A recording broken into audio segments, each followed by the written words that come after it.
Capítulo 847.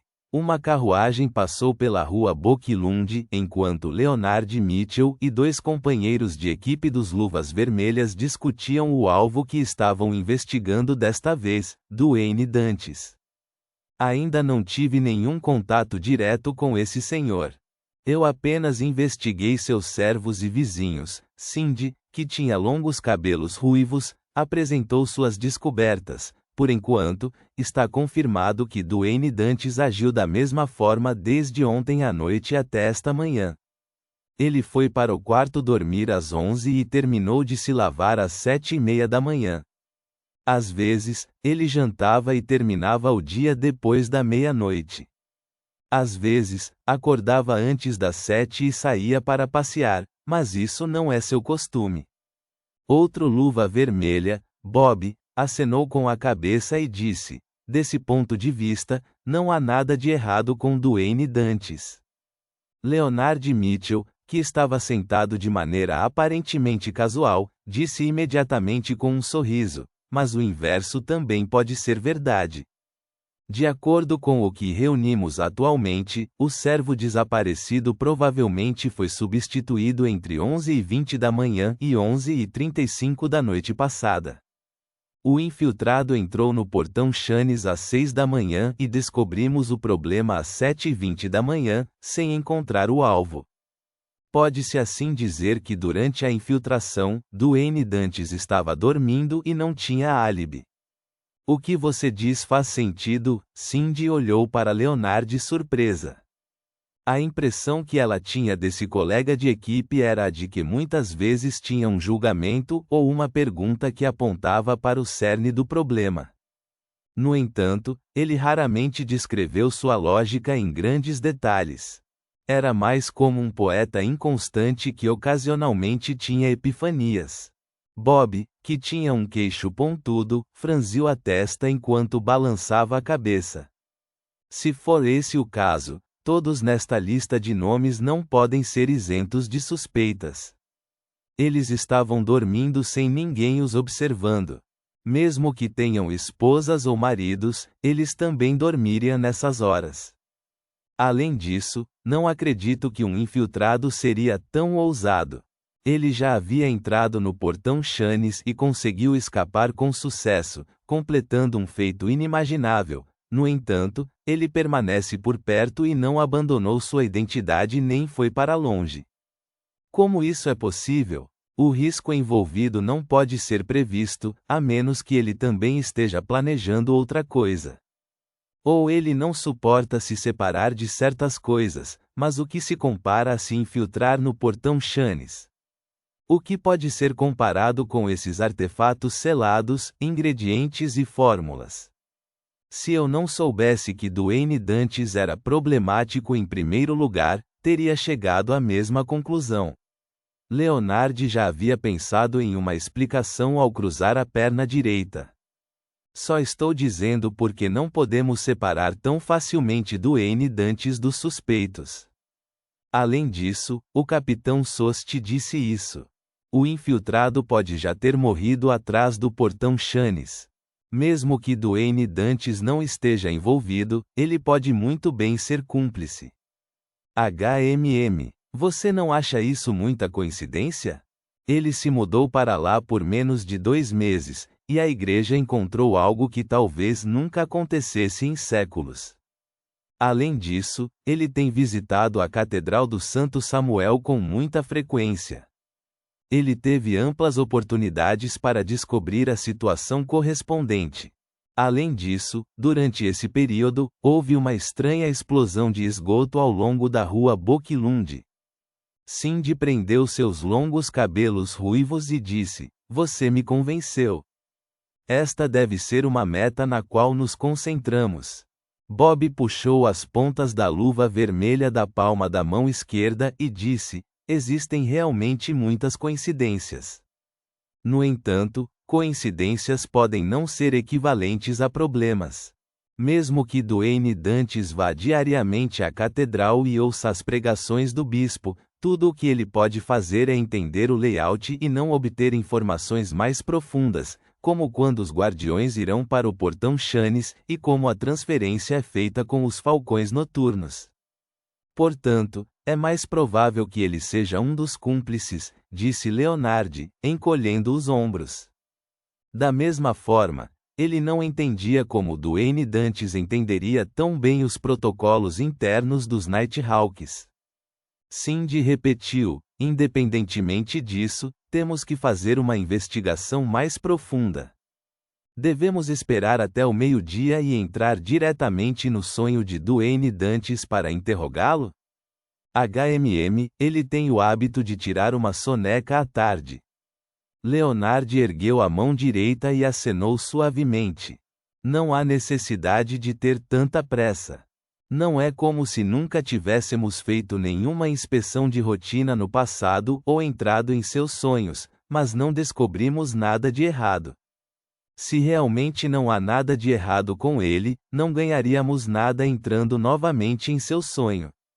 Se houver algum problema com ele, o fato de não ter se exposto naquela época significa que ele tem meios para resistir a uma investigação durante o sonho. Ainda seremos enganados por ele se entrarmos novamente em seu sonho. Portanto, devemos monitorá-lo e ver com que tipo de pessoas ele interage, para evitar que ele escape enquanto aguardamos a resposta de Desi sobre a verdadeira identidade deste magnata. Assim que descobrirmos alguma pista, solicitaremos o uso de um método de investigação de nível superior do que questioná-lo em sonhos. Cindy ficou mais uma vez surpresa, pois não pôde deixar de brincar. É raro ver você analisar a situação tão a sério. Além disso, seus processos de pensamento eram extremamente claros. Leonard ficou em silêncio e fez um comentário autodepreciativo. Talvez seja porque encontrei algo semelhante. Instantaneamente, Cindy sentiu que os olhos verdes de Leonard ficaram mais escuros. Ela não falou mais nada. Vamos nos revezar para monitorar Duane Dantes. Eu vou primeiro. Tudo bem. Leonard assentiu e virou-se para Bob. Pegue os arquivos do caso da explosão do esgoto. Vamos ver se conseguimos descobrir algum problema. Voltarei para ler os dossiês correspondentes e ver se há alguma outra anormalidade nesta rua. Depois de dividir o trabalho, os 3 luvas vermelhas começaram o seu trabalho. Leonard voltou ao porão da Catedral do Santo Samuel e obteve informações envolvendo a Rua Boquilund e os casos em que a Ordem Aurora se envolveu ativa ou passivamente nos últimos 3 anos. Este último foi algo que despertou a pista fornecida pelo parasita nele. Isso lhe deu uma ideia. Como a existência do louco e o nome honroso correspondente vieram inicialmente da Ordem Aurora, significa que a Ordem Aurora estava envolvida em algo ou sofreu alguns contratempos. Pode estar relacionado à organização que acredita no louco. Depois de retornar ao escritório, Leonard conteve sua atitude inconstante enquanto lia seriamente os grossos dossiês. Nos dossiês relacionados à Ordem Aurora, estava o caso Lanevos que ele mais conhecia. A descida deste verdadeiro criador falhou terrivelmente por causa de algum relato desconcertante. Uma pessoa misteriosa apareceu para matar o principal criminoso. Ele era suspeito de estar relacionado com o herói bandido Imperador das Trevas. Ao mirar em criminosos malignos, ele espalhava cartas de tarô sobre o cadáver do alvo. Essa pessoa não foi capaz de fazer isso com o apóstolo do desejo, Jason Beria, apenas porque Leonard havia corrido rápido demais. Da mesma forma, Leonard mais uma vez viu o nome Sherlock Moriarty aparecer na periferia. O Senhor X da Ordem Aurora foi assassinado na reunião que ele convocou. Havia vestígios de poderes de nível semideus no local. Neste momento, Duane Dantes já havia chegado em Becklund. Combina perfeitamente. O Senhor, a da Ordem Aurora e a seita da Demônia cooperaram para criar a grande poluição de Becklund. Essa pessoa desapareceu como resultado. O Senhor. A da Ordem Aurora assassinou o embaixador em Tis. Reticências. Leonard leu caso após caso, mas não encontrou nada de útil. Ele esfregou as têmporas e decidiu abordar de um ângulo diferente. Ele começou com os casos relacionados ao herói bandido Imperador das Trevas. Caso Lanevos. Primeira cena de crime com as cartas de tarô lançadas como ritual. E o louco é o início das cartas de tarô. O caso do capim. Pela força e nível demonstrados pelo herói bandido Imperador das Trevas, ele não irá e não iria imitar os outros. Ele da mesma forma espalhou cartas de tarô no cadáver. Apóstolo do Desejo Jason Beria. Eu vi o herói bandido Imperador das Trevas com meus próprios olhos, impedindo-o de espalhar as cartas a tempo. Além dos grandes acontecimentos e dos criminosos malignos, que outra conexão esses três casos têm? Leonard já havia considerado as questões relevantes e tinha certeza de que o detetive Sherlock Moriarty estivera parcialmente envolvido nos casos Lanevos e Capim. Então, e o caso do Apóstolo do Desejo? Leonard encontrou o adendo e começou a folheá-lo. Finalmente, ele avistou uma linha em um local imperceptível. As pessoas atacadas envolveram Isengard e Stanton, Sherlock Moriarty. A expressão de Leonard lentamente ficou animada, como se ele tivesse descoberto um avanço.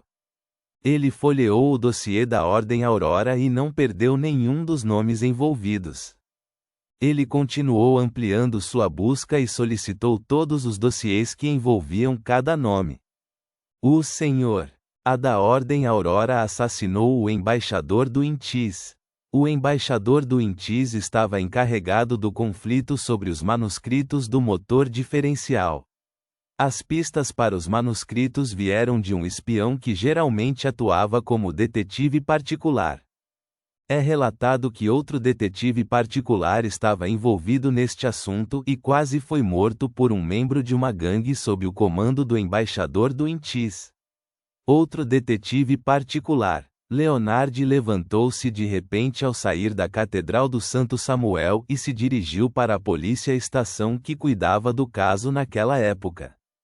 Embora a maioria dos dossiês tenha sido levada pelo MI9, Leonard ainda encontrou o nome da pessoa que fez o boletim de ocorrência, Sherlock Moriarty. Agora tenho motivos para acreditar que este grande detetive também esteve envolvido na grande poluição de Becklund. Entre as diversas pessoas envolvidas, o nome dele aparece bem na periferia da questão. Ele e Duane Dantes pertencem a uma organização secreta que acredita no louco? Leonard pensou enquanto os cantos de seus lábios se curvavam. Ele decidiu procurar imediatamente mais informações para verificar sua conjectura. Reticências. Rua Boquilund, número 160, dentro do quarto principal. Klein não teve nenhum falcão noturno entrando em seu sonho durante seu cochilo da tarde, mas ele mais uma vez voltou para a cidade nebulosa. Ele viu a demônia do desespero Panatia com seu sorriso exibindo carne cor de sangue entre os dentes. Ele a viu sendo lentamente pendurada enquanto seus olhos reviravam em desespero antes de sua cabeça cair. Os cadáveres pendurados, o horrível cogumelo gigante, o aglomerado de incontáveis vermes translúcidos continuaram aparecendo um após o outro, acordando Klein de seu sonho. Ao esfregar as têmporas, Klein descobriu que sua mente estava em péssimas condições. E este não era um problema que pudesse ser resolvido pela névoa cinza. Ele mergulhou em pensamentos profundos e entrou no banheiro e chegou acima da névoa cinza. Ele conjurou German e o fez orar. Por favor, passe minha pergunta à senhorita. Justiça sobre quando ela estará livre. Desejo receber alguma psicoterapia. Ponto.